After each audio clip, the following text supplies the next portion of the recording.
This is Torah Nation TV from Jerusalem, and we are interviewing the head of Machon Shilo, Rabbi David Bar-Hayim.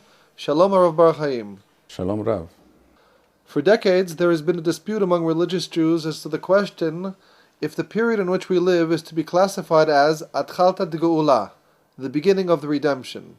Rabbi Bar-Hayim, how should we deal with this question? Well, first of all, we should ask ourselves, what is this term, Athalta de Geula, the beginning of the redemption? Where is this term used? And does it have a clear definition? Before one can discuss any idea or notion or concept, one has to understand the definition of that concept. The fact is, the term Athalta de Geula is used only once or twice in Chazalic literature, and the meaning and the context are not entirely clear from those very limited sources.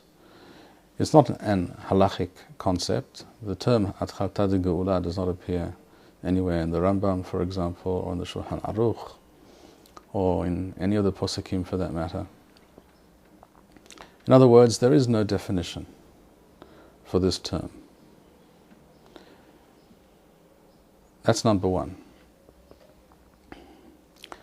Number two, the statement, the claim that we are living in a time which is Athalta de Geula is essentially making a claim about the future.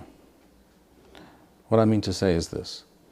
If I say that we are in Athalta de Geula today, that means that I am predicting that this is a historical process, the end result of which I'm able to predict already today. I can already forecast now that this process will continue along a certain trajectory until we reach the end of that process, which will be the final Geula. I do not make such a claim. I do not claim to know what will be in a day or a week from now. How much more so, I do not claim to know what will be in 1 year or 100 years from now.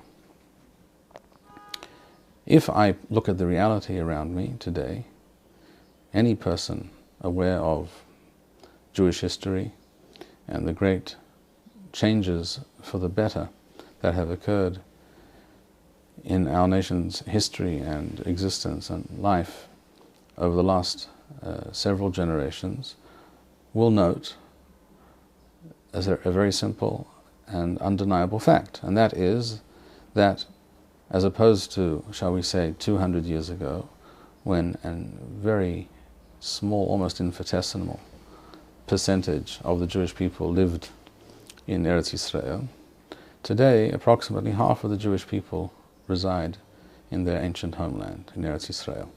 This is an amazing turnaround.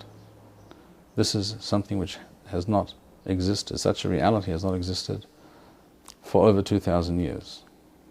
In fact, very possibly from the time of the destruction of the first temple in the year 586 BCE, this reality has not been achieved.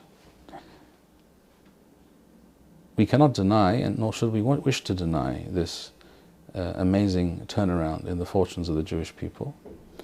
And we cannot deny that this has led to many very positive, very wonderful developments. On the other hand, if someone claims to have prophecy, the ability to know, to predict with certainty what will be in the distant future, well, I wish such a person all the best, but I'm not such a person. I don't claim to know such a thing. What I do claim is that we should take note of the reality around us. We should be aware of the tremendous changes that have occurred. And we should also be aware of another simple fact, and that is that it makes not one whit of difference, in my view, whether we consider this time to be Athalta de Geula, whether we define this period as the beginning of the redemption or not. It makes absolutely no difference. Now I will explain why this is so. The Jewish people were given the Torah thousands of years ago, and the Torah lays out for us a plan and a destiny. And it is our purpose, the Jewish nation has a purpose in this world. It is our purpose to live up to that destiny, to implement the ideas, the concepts, the principles of the Torah in the real world. And one of the basic concepts of the Torah, enunciated to us clearly by Hashem through Moshe, through Moses, before we were given the Torah, was Vatem tiyuli mamlechet kohanim v'goy kadosh. You shall be, for my purpose, a holy nation, a nation of kingdom of priests and a holy nation. That means that the Torah is instructing us to establish a kingdom, or in modern parlance, a state. That is the foundation, that is the bedrock of true, authentic Judaism, not the truncated galut mode version of Judaism, but the true, unadulterated, undiluted version of Torah, which we can refer to as galuth mode Judaism. Geula mode Judaism. According to this full expression of Judaism, it is our purpose to always strive towards those goals. This is true even in the darkest days of the galut. But of course, in that time, if we go back, shall we say, 800 years, that was a very difficult, if not impossible, task for the Jewish people to fulfill, to work towards in any meaningful way. They found themselves helpless within the reality of exile, and they, for the most part, could do nothing about it. History, that is to say, Hashem, who directs history, has changed. It has changed those realities for us. And now we are in a position where we can do something, and we can work towards those goals. And we have been doing so for generations now with great success. We haven't always made the right decisions. We have made many mistakes. People who claim to be our leaders often prove themselves unworthy of that position and led us astray and continue to do so. And yet we have made great strides in the right direction. It is our task at all times to work towards that goal, that destiny that the Torah prescribes for us.